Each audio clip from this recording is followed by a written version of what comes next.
स्वच्छता ही सेवा ओ कमथाइनो मुइतु खलाई त्रिपुरा ग्रामीण बैंक तिनी कायसा स्वच्छता रैली संसाखा ओ रैली खलाइमानि आगरतलानि त्रिपुरा ग्रामीण बैंक नि हेड ऑफिस नि सिमी हिम्बत खलाइजाखा राधानगर नि सिमी करं लाहार ताई बरक ख्रांजिजी बाय थाइनाय साफसुथ्रा ओंनानि तांबतां बाय बाक्सानो मानजाखा पान्डाव त्रिपुरा ग्रामीण बैंक नि जतो स्टाफ रक बाय बाक्सानो बैंक नि चेयरमैन रक बहायनो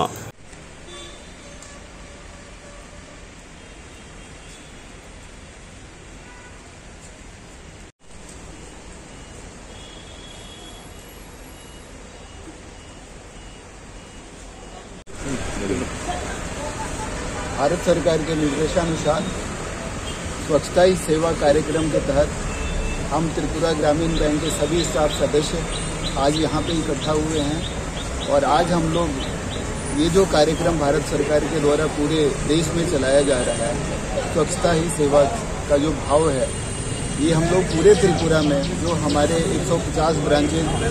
3 क्षेत्रीय कार्यालय 1 प्रधान कार्यालय उसमें सभी में हम लोगों ने कार्यक्रम रखा है। इस कार्यक्रम के तहत पूरे त्रिपुरा को स्वच्छ बनाना ही हमारा लक्ष्य है। उस कार्यक्रम के अंतर्गत हमारी जितनी भी शाखाएं हैं रीजनल ऑफिसेज हैं उसमें हम स्वच्छता अभियान चला रहे हैं। इसके साथ ही साथ लोगों को जागरूक बनाने के लिए हम लोग नुक्कड़ नाटक की सभाएं भी आयोजित कर रहे हैं आज त्रिपुरा के 8 जिला कार्यालय जिला डिस्ट्रिक्ट के अंतर्गत। तो हम आप लोगों से अपील करते हैं कि त्रिपुरा को स्वच्छ बनाने में हम लोगों की मदद करें। जय भारत, जय हिंद।